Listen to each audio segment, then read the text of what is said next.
উত্তর না আসতে অনন্যার অভিষের কলারটা ছেড়ে দেয়। নিজের চোখ থেকে গড়িয়ে পড়া জলটা মুছে সে ধরা গলায় বলে ওঠে,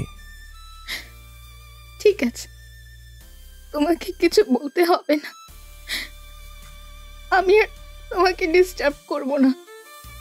ভালো থেকো তুমি। তবে সেদিন যেটা বলিনি, আজ সেটা বলে যেতে চাই। এরপর আর কখনো মনে হয় না আমাদের দেখা হবে। আচ্ছা, সত্যি করে বলো তো, কখনো ক্ষণিকের জন্য মনের গহীন কোনো কোণে উঁকি দিয়ে দেখেছ? কে আসা যাওয়া করে সেখানে? কি নাম তার? আমি একবার সেই অচিন পাখিকে দেখেছিলাম, নাম দিয়ে দেখেছিলাম লালপরি। আচ্ছা, কেই লালপরি? জানতে হলে শুনে নাও শুক্লা মুখার্জির কলমে মন আমার। তোমরা শুনছ রাতের গল্প। রাতের গল্প মানেই মন ভালো করার গল্প।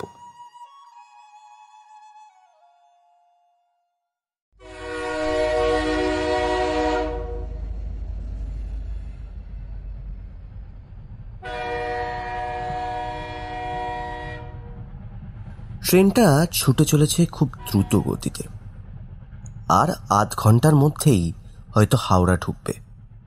এমনিতেই ট্রেনটা লেট করেছে প্রায় 4.5 ঘন্টা। গাড়িতে সময় ভোর 4টে। সেকেন্ডের এসির ঠান্ডা হাওয়ায় লোকজন তখন চাদর মুড়ি দিয়ে ঘুমোচ্ছে। অন্যান্য যাত্রীদের সাথে ব্ল্যাক ট্রাউজার আর একটা নীল হাফ গেঞ্জি পরে জানলার দিকে তাকিয়ে রয়েছে একটা বছর 24-এর ছেলে। দীর্ঘ 1.5 দিন জার্নি করার পরেও ক্লান্তি টের পাওয়া যাচ্ছে না তার শরীরে। বাইরের দ্রুত ছুটে চলা ট্রেনের বাইরের দিকে তাকিয়ে আছে সে। ট্রেনের সামনে দিয়েই উড়ে যাচ্ছে প্রজাপতির দল। তার মনের প্রজাপতিও ততক্ষণে ডানা মেলেছে। ডানা মেলে সে উড়ে চলেছে কয়েক বছর আগে। উচ্চ মাধ্যমিক পরীক্ষা দিয়েই মামার বাড়িতে বেড়াতে এসেছিল সদ্য যৌবনে পদার্পণ করা বছর 18-র অভিষ। সেখানেই প্রথম দেখা হয়েছিল মিষ্টি টুকটুকে একটা ছোট্ট লালপরীর সাথে। দুই দিকে দুটি ছুটি বেঁধে একটা শর্ট স্কার্ট আর টপ পরে মায়ের হাত ধরে এগিয়ে এসেছিল সে কোনো এক কাজে, তার দিদুনের কাছে। মাথা দুলিয়ে দুলিয়ে দিদুনের সঙ্গে হাসি মুখে গল্প করছিল।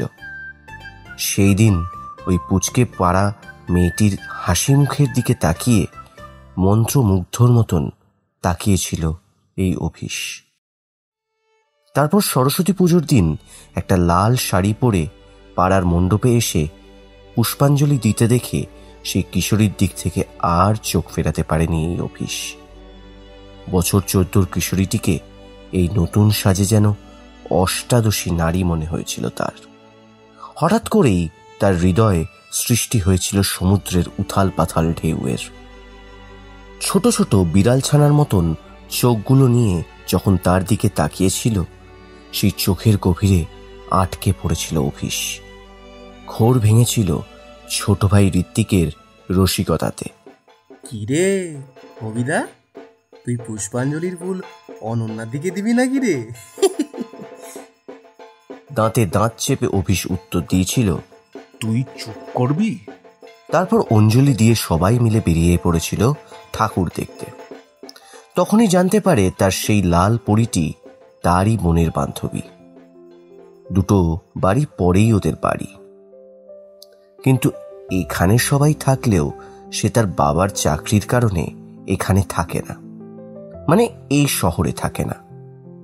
সরস্বতী পুজোতে এসছে এখানে। সারাদিন ঘুরে ফিরে ঠাকুর দেখে টুকটাক খাওয়া দাওয়া করে রাত্রি হতেই সকলে বাড়ি ফিরেছে। সারাদিন হয়রান হয়ে তার ভাই বোনদের চোখে ঘুম নেমে এলেও অভিষের 2 চোখের পাতা এক হতে পারেনি সারা রাত। তার শয়নে স্বপনে শুধু ওই মিষ্টি মেয়েটার মুখখানাই ভেসে উঠছিল। চোখ বন্ধ করলেই তার হাসি মুখের দেখা মিলছে। তার সঙ্গে কাটানোর সময়ের কথা বারবার মনে আসছে। চোখে চোখ পড়লেই তার লজ্জা পাওয়া, একসঙ্গে হেঁটে রাস্তা পেরোনোর সময় একে অপরের আঙুল স্পর্শ করা, আর তারপরই ড্যাব ড্যাব করে তাকানো, ঝাল ফুচকা খেতে খেতে যখন মুখটা লাল করে আইসক্রিম খাওয়ার জন্য লাফানো, সেই কথা মনে করে আজও হেসে ওঠে অভিষ। ওর হাসি থামে পাশের সিটে বসে থাকা একজন ভদ্রলোকের ঠেলা খেয়ে। চমকে তাকিয়ে দেখে সে কেমন অবাক দৃষ্টিতে তাকিয়ে আছে তারই দিকে। এবার সেই নিজের আশ্চর্য ভাব কাটিয়ে উঠে উনি বললেন, কি হে ছোকরা, মুখে এত হাসি কিসের? হাওড়াতেই তো লাস্ট ডেস্টিনেশন, সবাই তো তাদের লাগেজ নিয়ে রেডি হচ্ছে, তুমি কখন নামবে? তুমি কি নামবে না? ভদ্রলোকের কথা শুনে এবার হুঁশ ফিরল তার। বুঝতে পারে ট্রেনের গতি মন্থর হয়েছে। সামনে তাকাতে দেখতে পায় সমস্ত যাত্রী প্রায় এগিয়ে গেছে। সেই দেখে স্টেশনের বাইরের দিকে চোখ পড়তেই চোখগুলো বড় বড় হয়ে যায় তার। এটাই তো তার গন্তব্য, হাওড়া স্টেশন। এসে গেছে ইতিমধ্যেই। লোকটিও ততক্ষণে তার ব্যাগ গুছিয়ে নিয়েছে। সেটা দেখেই তাড়াহুড়ো করে উঠে দাঁড়ায় অভিষ। তারপর লোকটিকে বলে ওঠে, অনেক অনেক ধন্যবাদ আঙ্কেল, এখানেই আমার গন্তব্য। এক হাতে একটা ট্রলি, পিঠে একটা ব্যাগ ও অন্য একটা হাতে একটা ব্যাগ নিয়ে নামার পর স্টেশনের চারিদিকে চোখ ঘুরিয়ে ঘুরিয়ে খুঁজছিল সে একটি যুবতীকে, তার প্রিয় মানুষটিকে। আজই তো তারও এই স্টেশনেই নামবার কথা, কিন্তু তার তো দেখা মেলেনি। ভেবেছিল যখন নামবে তখন হয়তো দেখা হবে। এই আশাতেই হাসি মুখে আবারও ফিরে গিয়েছিল এবং গিয়ে বসে পড়েছিল। কিন্তু এখন তো তার দেখা মিলছে না। এবার যেন বেশি করে মুষড়ে পড়ে অভিষ।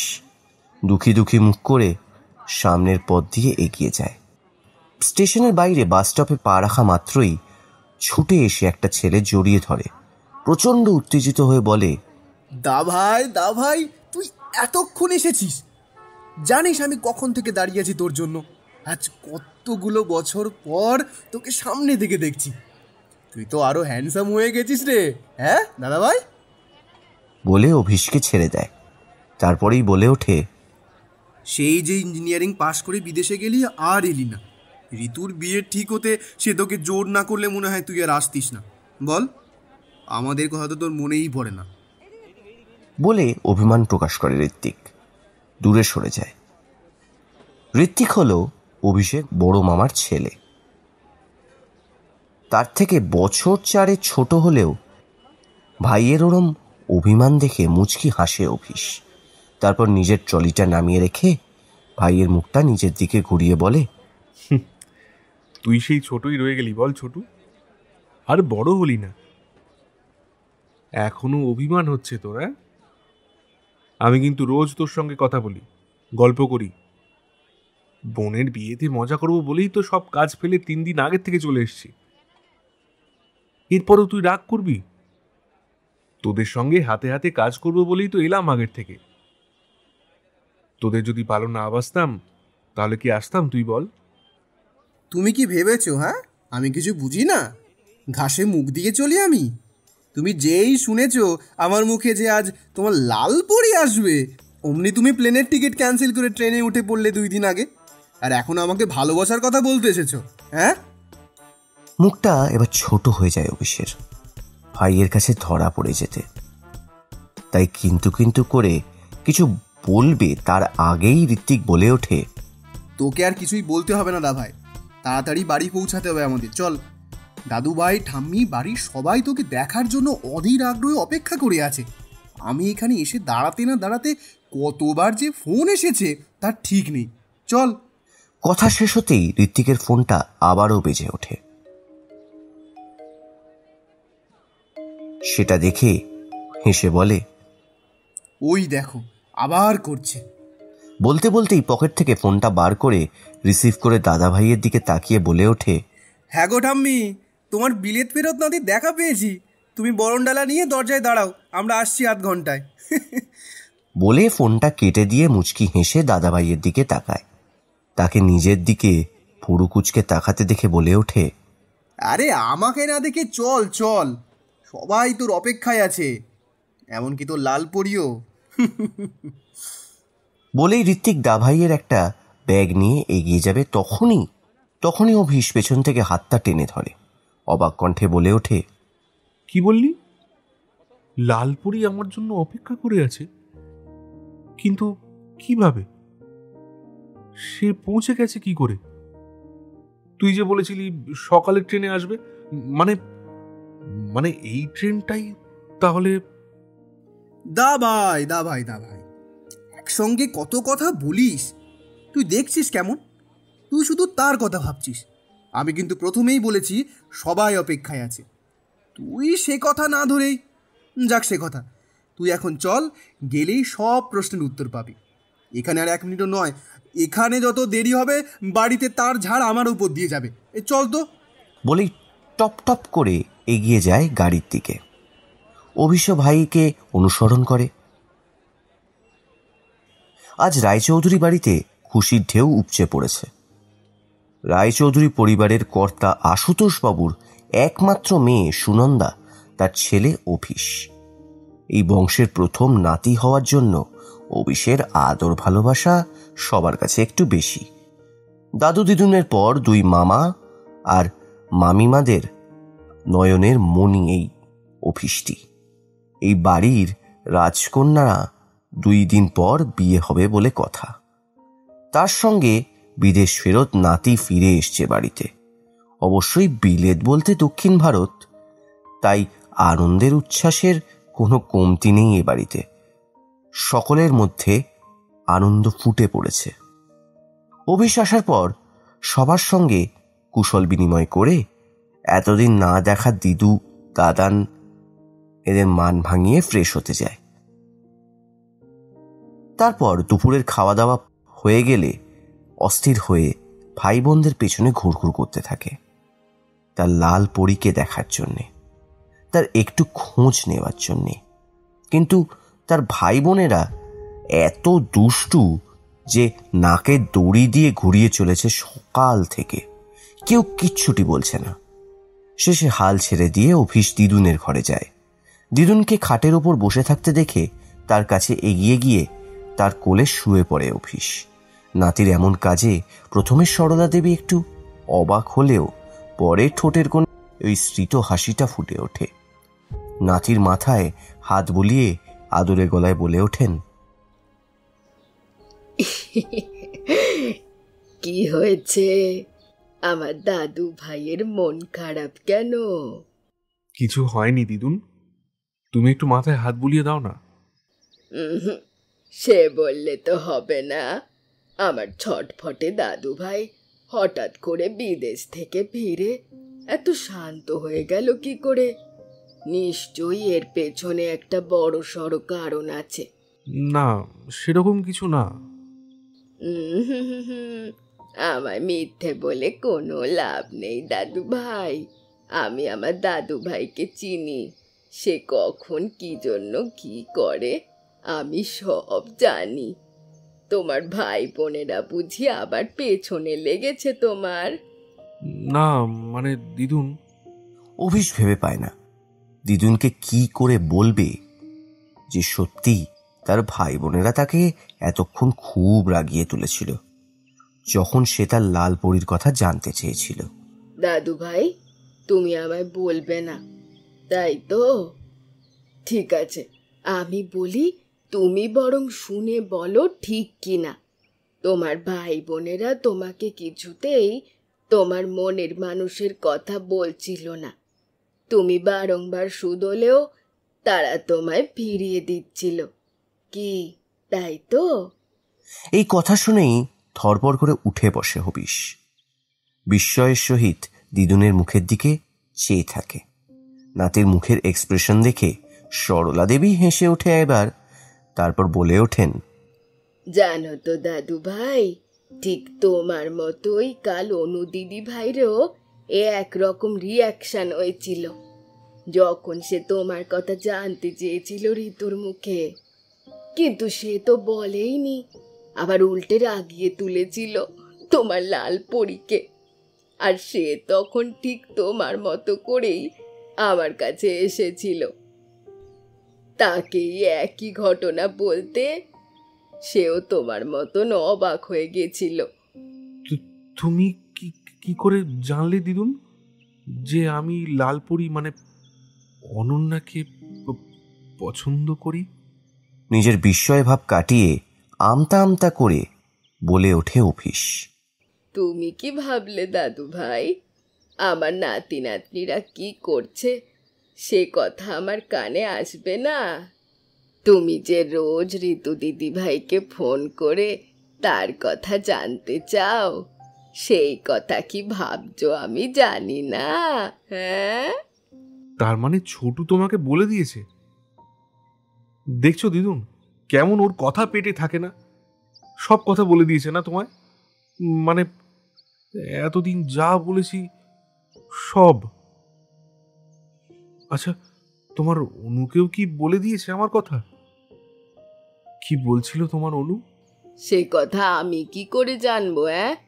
তুমি নিজেই জেনে নাও। আমি কি করে জানবো? আমি তো তাকে দেখিনি, আর না তার সাথে কথা বলেছি। তুমি কি আর দেখলে চিনবে দাদু ভাই? সে তো আর আগের মতো সুন্দর নেই, চুলগুলো সব উঠে একেবারে টাক হয়ে গেছে। তার সঙ্গে সারাক্ষণ ফোন দেখে দেখে চোখের তলায় কালি আস্তরণ পড়েছে। সেই গোলগাল চেহারাটা এখন একদম রুগ্ন হয়ে গেছে। আমি তো ভাবছিলাম আমার বিলেত ফেরত নাতির সঙ্গে অমন মেয়ের সম্পর্ক কি করে হয়। আমি বেশ চিন্তায় আছি বুঝলে। আমার অমন সুন্দর দাদু ভাইয়ের সঙ্গে কোথায় ওই চুল না থাকা কুৎসিত মেয়ের বিয়ে দেব? লোকে আমায় কি বলবে বলো তো? যতই সে আমার সইয়ের নাতনি হোক, একটা মানানসই বলে তো কথা আছে নাকি? তাই না দাদু ভাই, তুমি বলো, কোনোদিন শুনেছ কোনো রাজপুত্রের সঙ্গে রাজকুমারী বাদ দিয়ে গোটে কুরুনির বিয়ে হয়েছে? মুখটা সঙ্গে সঙ্গে ছোট হয়ে যায় অভিষের। দিদুনের কথার উত্তরে কি বলবে ভেবে পায় না। তার লাল পরি হঠাৎ করে এই রকম হয়ে গেল কি করে? কই, কোনোদিন তো তার ভাই এই কথা বলেনি। তাহলে কি এই জন্যই আজ এতবার জিজ্ঞাসা করা সত্ত্বেও কেউ কিচ্ছু বলল না? কিন্তু তাই যদি হয় তাহলেও তো তার অসুবিধে নেই। এখনের রূপে তার কি এসে যায়? সে তো সেই ছোট্ট কিশোরীটিকে নিজের মনে জায়গা দিয়ে বসেছে বহু বছর আগেই। সেই জায়গায় আর কাউকে বসাতে পারবে না। এত বছরে তো বহু নারী এসছে তার জীবনে, তাকে প্রেম নিবেদনও করেছে, বিয়ে সবের প্রস্তাবই দিয়েছে, কিন্তু তার হৃদয়ে মন জুড়ে তো সেই ছোট্ট মিষ্টি মুখটার আনাগোনা। তাকে ছেড়ে অন্য কারোর কথা সে কিভাবেই বা ভাবতে পারে? তাই তো এবারে ভেবেই এসছিল তাকে জীবনের সঙ্গে জুড়ে নিয়েই তার আর তার রানীকে আলাদা রাখবে না। এতদিন তো তাকে সোশ্যাল মিডিয়ায় অনেক খুঁজেছে, কিন্তু পায়নি। তাই তো ভাইয়ের কাছে খোঁজ নিয়েছে, বোনের কাছে জেনেছে তার কোনো ভালোবাসার মানুষ আছে কিনা। তখন তো সবাই বলেছে যে সে পড়াশুনো আর গান বাজনা নিয়ে থাকতেই ভালোবাসে। এত বছর কেউ আসেনি তার জীবনে। এখন সে একটা এনজিওর সাথে যুক্ত, সেখানের বাচ্চাগুলোকে গান শেখায়। তাহলে এই সকল নানা রকম ভাবনা চিন্তা করতে করতেই অভিষ ঘোরের মধ্যে চলে যায় আর ঘর ছেড়ে বেরিয়ে যায়। পেছন থেকে সরলা দেবী ডাকলেও আর সাড়া দেয় না। অভিষ বেরিয়ে না যেতেই অনেকক্ষণ বাইরে দাঁড়িয়ে থাকা ঋত্বিক, রীতাভরি, অর্ঘ্য, মৌমিতা, পিয়ালি, টুসি, বাবান সব ভাই বোনেরা একসঙ্গে ভেতরে ঢুকে পড়ে। সরলা দেবীর সঙ্গে হাই ফাইভ করে একসঙ্গে হাসিতে ফেটে পড়ে। কিন্তু ঋত্বিক ভয় ভয়ে তাকায় ঠাম্মির দিকে, তারপর বলে ওঠে, এই মজাটা করা কি ঠিক হলো আমাদের? দা ভাইয়ের এত মন খারাপ হয়ে গেল। কতদিন পর আমরা দাভাইকে পেয়েছি। দাভাই সবসময় আমাদের হাসানোর চেষ্টা করে, কিন্তু আজ সে শুকনো মুখ করে ঘুরছে। এবার সবার থেকে বড় ঋতুর মামার ছেলে অর্ঘ্য বলে ওঠে, এই তুই চুপ কর তো রিত, তোর সবেতেই ভালো মানুষই। আরে একটু বিরহ সহ্য করতে দে, তবেই না প্রেমটা জমবে। আর আমরা তো অনুকেও বলেছি কাল আমাদের বিলেত ফেরত ভাই আসছে তার প্রেমিকাকে সঙ্গে নিয়ে, আর তাই তো সেও আজ এমুখ হয়নি, নাহলে দেখতিস কখন এসে যেত। সেটাই তো ভাবি যে অনু আজ এলো না কেন, দাদাভাই আসছে জেনেও।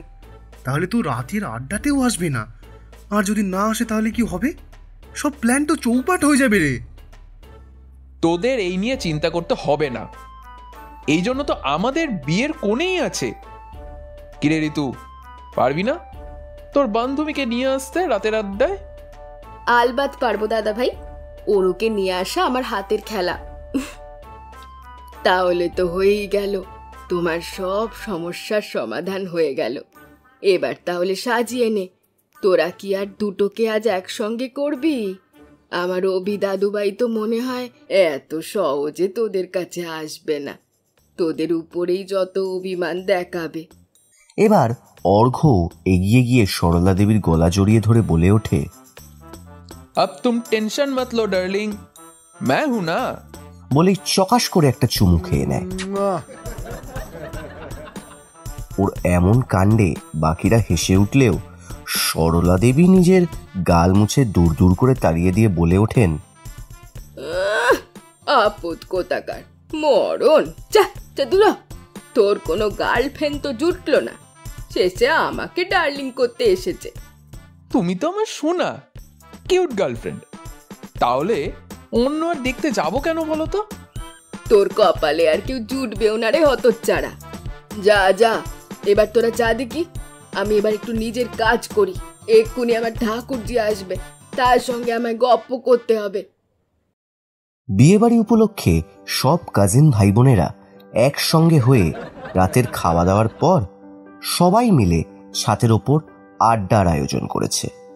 যদিও এই আলোচনায় অভিস নেই, সে সন্ধ্যের পর থেকে আর ঘর থেকেই বেরোয়নি, এমনকি খেতেও আসেনি নিচে। সরলা দেবী নাতির খাবার উপরেই দিয়ে পাঠিয়েছিলেন মেয়ের হাতে। মিলা দেবী ছেলেকে অনেক কষ্টে খাইয়ে এসছেন, সে কিছুতেই খেতে চাইছিল না। তারপর বেশ কিছুটা সময় অতিবাহিত হয়ে গেছে। ভাই বোনেরা একবার এক এক করে গিয়ে দরজার বাইরে থেকে দেখে এসছে অভিষকে। তারপর অনেক সাহস করে ঋত্বিক গিয়েছিল দাভাইকে রাখতে, তাদের রাতের আড্ডায় যোগদান করার জন্যে। সে কিন্তু এক কথাতেই না করে দিয়েছে। তারপর একে একে সকলেই চলে এসছে। শেষে ঋতু বলে গেছে, দাভাই, আমরা সবাই কিন্তু আনন্দ আর মজা করব বলে আড্ডার ব্যবস্থা করেছি। সবাই এসেছি, শুধু তুমি আসতে চাইছো না। আমি তো দুদিন বাদই বাড়ি ছেড়ে তোমাদেরকে ছেড়ে চলে যাব বলো। তার মধ্যে যদি ভালো কিছু স্মৃতি নিয়ে যেতে চাই, তুমি তাতেও বাধা দেবে? এই সামান্য উপহারটাও তুমি আমাকে দেবে না? আজ এতগুলো বছর পর তোমার কাছে আমি কিছু চাইছি দাভাই, প্লিজ দাভাই, চলো না তুমি, প্লিজ। এত কথা বলে গেলেও অভিষ কোনো কথার উত্তর দেয় না। বোন চলে যেতে অস্থির হয়ে পায়চারি করে চলেছে ঘরের মধ্যে। নিজের মনেরই ঠিক নেই এখন আর কি করে সবার সঙ্গে গিয়ে আনন্দ করবে সে। আর এই দিকে না গেলেও বোন কষ্ট পাবে, কি যে করবে ভেবে পায় না সে। কিছুক্ষণ এই দিক ওই দিক করে এবার জানলার সামনে দাঁড়িয়ে যায়। মনে মনে বলে ওঠে, আমার লালপরি যেমনই হোক না কেন, তাকে আমি আমার কাছে নিয়ে আসব। কে কি বলল তার রূপ নিয়ে এত আমার কিছু এসে যায় না, তাই এই ভাবনা নিয়েই আমি খুশি থাকি। যাই গিয়ে দেখি কিসের আসর বসিয়েছে ওরা। বলেই আর এক মুহূর্ত না দাঁড়িয়ে ঘর থেকে বেরিয়ে যায় ছাদের উদ্দেশ্যে। এইদিকে অনু মানে অনন্যাকে রীতাভরি ব্ল্যাকমেল করে নিয়ে আসে নিজের বাড়িতে। সে কিছুতেই আসতে চাইছিল না। যখন থেকে শুনেছে তার ভালোবাসার মানুষটির তার প্রেমিকাকে নিয়ে এসছে, তখন থেকেই মন খারাপ। সেই জন্যই তো আজ এই দিকে আসেনি। কত খুশি ছিল সে বন্ধুর বিয়েতে এসে তার ভালোবাসার মানুষটিকে দু চোখ ভরে দেখবে।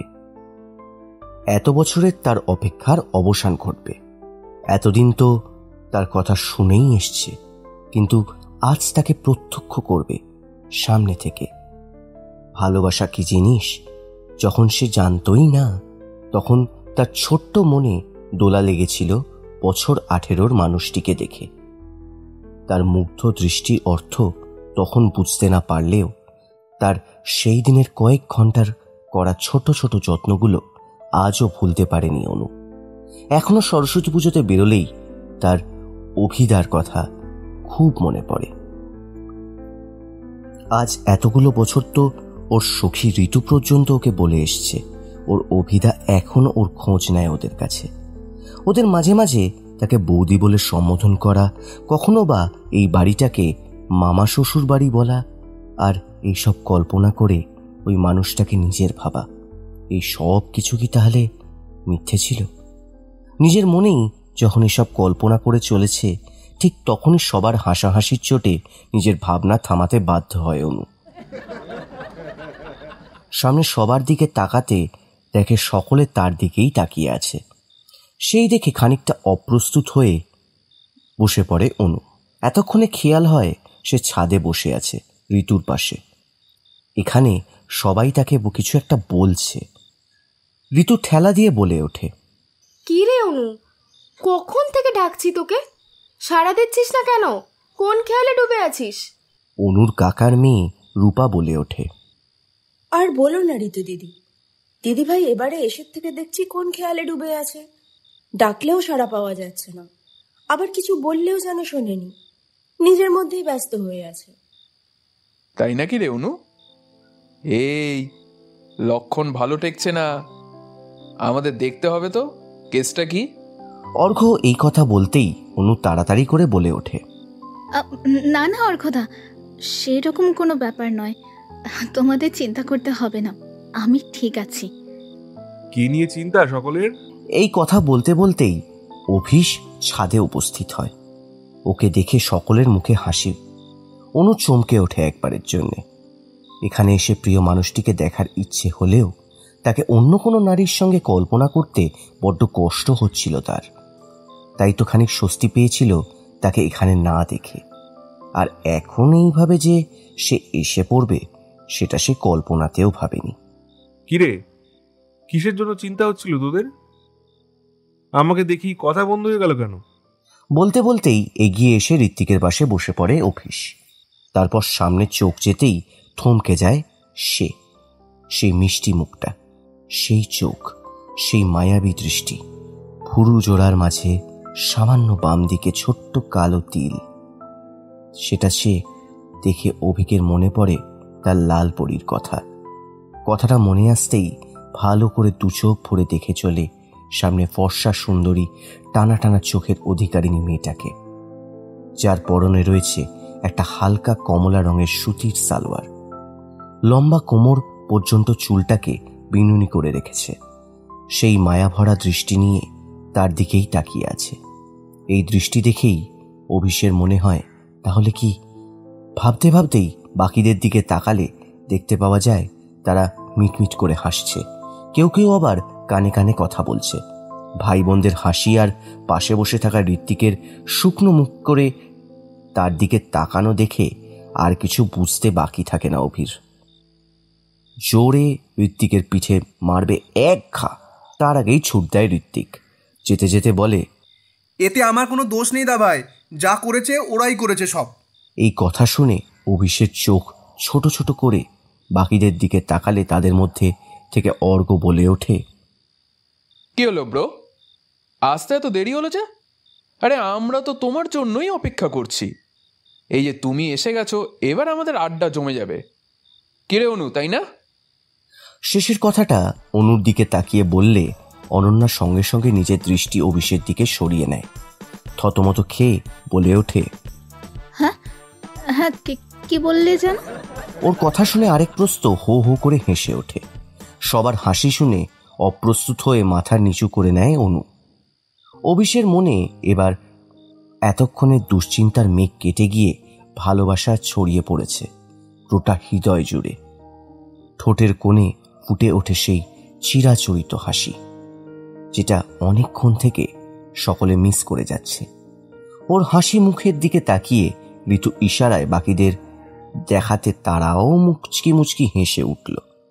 কিরে দা ভাই, আমরা কি এভাবেই বসে থাকবো? গান বাজনা আড্ডা কিচ্ছু হবে না?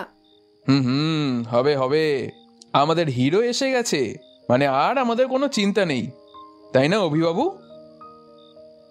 এই কথার কোনো উত্তর না দিয়ে অভিষ উঠে যায় নিজের জায়গা ছেড়ে ছাদের একপাশে থাকা সারি সারি ফুলের দিকে। সেখানে থাকা একটা লাল গোলাপ তুলে নিয়ে এগিয়ে আসে অনুর সামনে। তারপর ওর হাত ধরে তুলে দাঁড় করিয়ে দিলে সকলের সঙ্গে সঙ্গে অনুর ভীষণ আশ্চর্যতায় পড়ে যায়। কি বলবে কিছু বুঝে ওঠার আগেই অভিষ নিজে হাঁটু মুড়ে বসে গোলাপ ফুলটা সামনে এনে অনুর দিকে বাড়িয়ে দিয়ে বলে ওঠে, আই লাভ ইউ। ভালোবাসি তোমায় আমি লালপরি, ভীষণ ভীষণ ভালোবাসি। আমার এই হৃদয় জুড়ে শুধু তোমারই আনাগোনা। এই কয়েকটা বছরে তোমায় আমি মিস করেছি বলবো না, কারণ এই হৃদয় জুড়ে শুধুই তোমারই আনাগোনা। সেই দিনে সেই ছোট্ট দুই দিকে বেনি করা শর্ট স্কার্ট পরা গোল গোল করে চোখ তাকানো সেই বাচ্চা মেয়েটির প্রেমে কখন যে কি করে হারিয়ে গিয়েছিলাম তা আমার নিজেরও অজানা।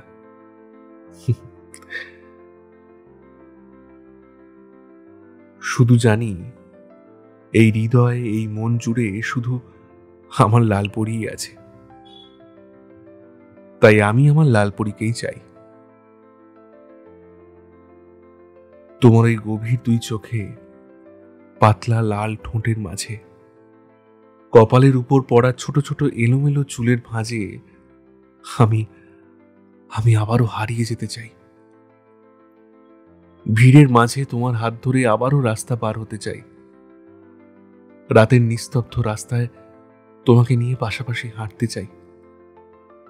আবার কখনো তারা ভরা আকাশের দিকে তাকিয়ে তোমার কোলে মাথা রেখে আদরে মাখামাখি করে তোমার সঙ্গে গল্পে মেতে উঠতে চাই।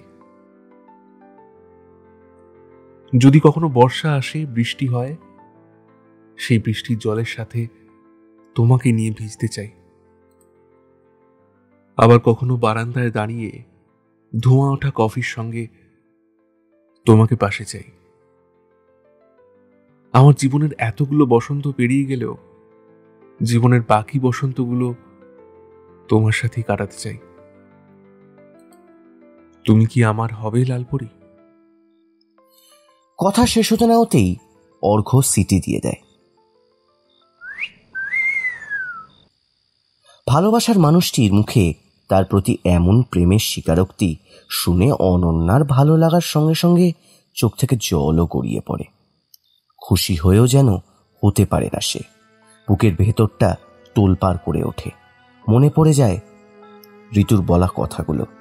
তার অভিদার প্রেমিকা আছে। তাহলে কি এইসব? কিরে অনু, বল না কিছু। দা ভাই তো অপেক্ষায় আছে, ফুলটা নে। ঋতু আর কিছু বলার আগেই অনন্যা দৌড়ে চলে যায় সেখান থেকে। অভিষ অবাক হয়ে তাকিয়ে থাকে ওর যাবার দিকে। মনে মনে ভাবে, আমি কি কিছু ভুল করলাম? ওইভাবে চলে গেল যে। তারপর কিছু একটা ভেবে সবার দিকে তাকায়। তারপর নিজেকে একটু ধাতস্থ করে কিছুক্ষণ পর বলে ওঠে, কি রে, তোদের মন খারাপ হচ্ছে আমার জন্য? আরে মন খারাপ করিস না। বাই দ্য ওয়ে, তোরা গিটারটা নিয়ে আসিসনি কেন? দাঁড়া, আমি নিয়ে আসছি, একটা গান গাইব। বলেই তরতর করে সিঁড়ি দিয়ে নেমে চলে যায়। অফিস চলে যেতেই ঋতু এবার মন খারাপ করে বলে ওঠে, এইসবের জন্য আমিই দায়ী। আমি যদি অনুকে মিথ্যে না বলতাম তাহলে হয়তো এটা হতো না। আমি গিয়ে সব বলে ফিরিয়ে আনবো যে দা ভাই আমার একটা কথা এখানে ছুটে এসেছে, তার মনের মানুষকে তার থেকে আমি কখনো দূরে রাখবো না। রীতাবরী বেরিয়ে যেতে গেলে দেখে অভিষ পাশে এসে দাঁড়িয়েছে, গিটারটা হাতে নিয়ে। কোথায় যাচ্ছিস? অনুর কাছে। আমার জন্যই সব হয়েছে, আমার জন্যই অনু চলে গেছে। আমি মিথ্যে বলেছিলাম তোমার নামে। বোনের কথা শুনে বেশ অবাক হয় অভিশ, চুপ করে যায়।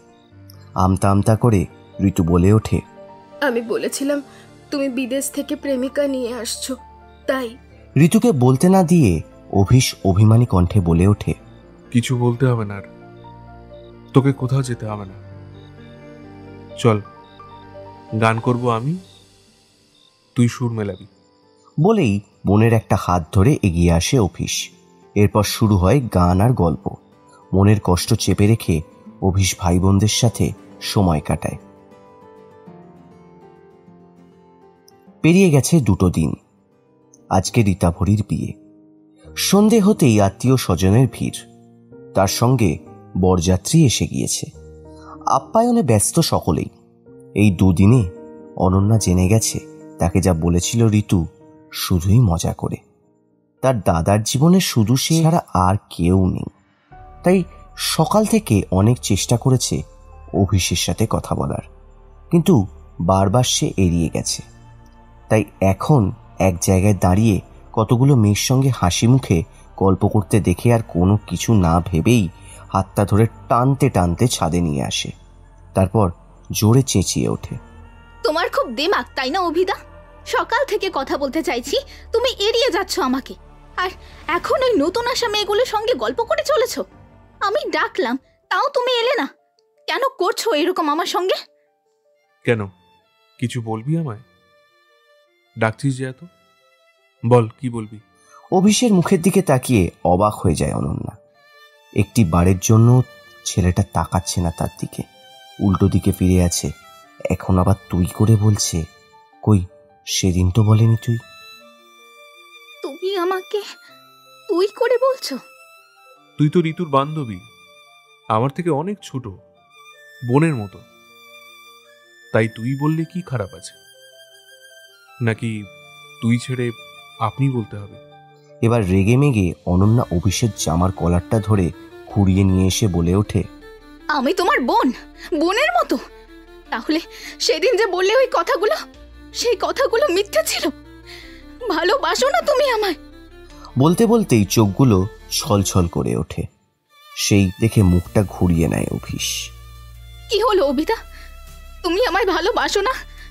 সেদিন যে বলেছিলে মিথ্যে ছিল কি? নাকি আমার একটা ভুলের জন্য তুমি আমাকে আর গ্রহণ করবে না? এই কথার পরেও অভিষেক থেকে কোনো উত্তর আসে না। উত্তর না আসতে অনন্যার অভিষের কলারটা ছেড়ে দেয়। নিজের চোখ থেকে গড়িয়ে পড়া জলটা মুছে সে ধরা গলায় বলে ওঠে, ঠিক আছে, তোমাকে কিছু বলতে হবে না। আমি আর তোমাকে ডিস্টার্ব করব না। ভালো থেকো তুমি। তবে সেদিন যেটা বলিনি, আজ সেটা বলে যেতে চাই।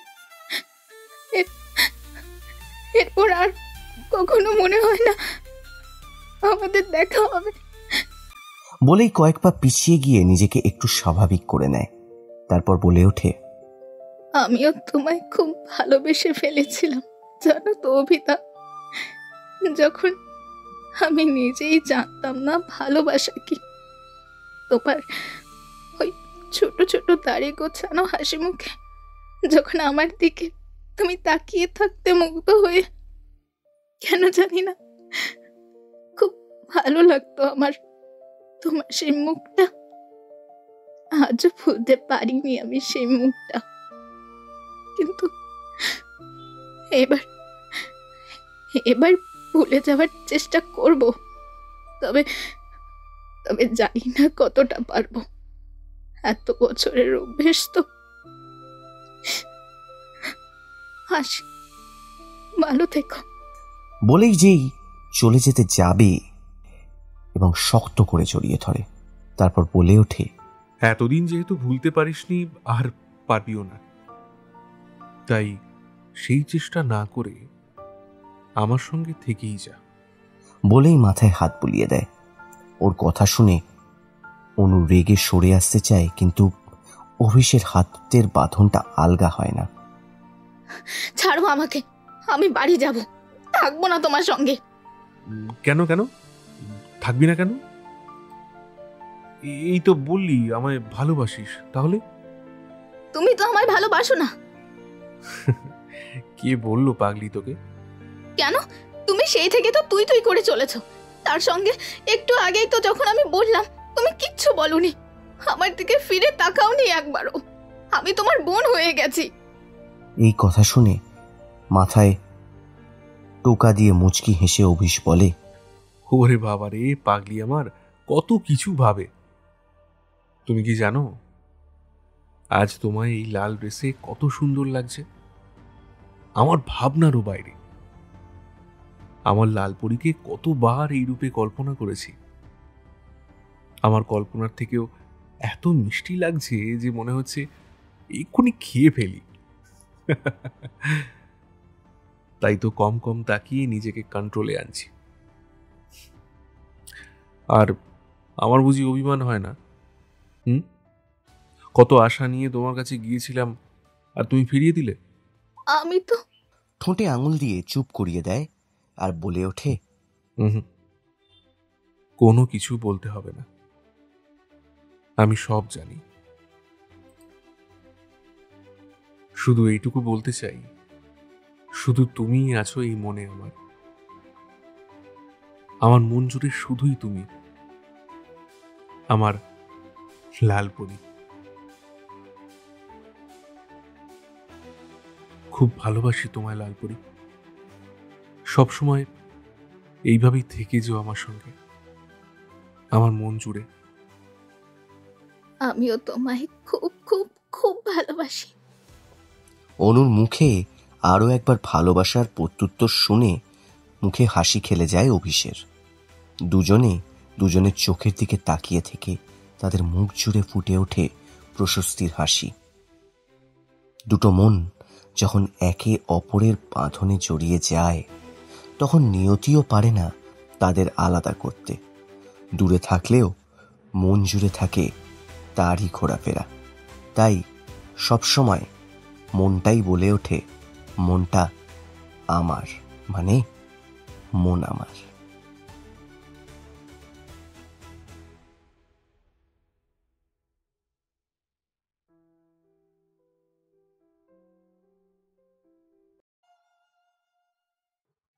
শীতের শিশিরে শেষ বিন্দুটা যেমন ঘাসের মুখে ঝুলে থাকে, তেমনি আমাদের মনের মধ্যে ঝুলে থাকে সেই পুরনো প্রেম, যাকে ছেড়ে আমরা বাঁচতে চাই না। তোমাদের মনের মানুষটিরও নামটাও কমেন্টে জানিও। গল্পটা যদি ভালো লেগে থাকে তাহলে সাবস্ক্রাইব করে নিও আমাদের এই চ্যানেলটিকে, আর একটা লাইক করতে ভুলো না কিন্তু। আজকের গল্পের সূত্রধার, গল্পপাঠ ও যাত্রীর চরিত্রে আমি রনিত, অভিষ দেবাঞ্জন, অনন্যা পম্পা, ঋত্বিক অচ্যুত, সরলা দেবী ও ঋতুর চরিত্রে Barnali, Arghya Anish, Rupa Sreetama, poster design Piyali, sound designing এবং মাস্টারিংয়ে দীপক, প্রযোজনায় টিম রাতের গল্প। কেমন লাগছে আমাদের গল্প শুনে অবশ্যই জানাবেন। Thank you.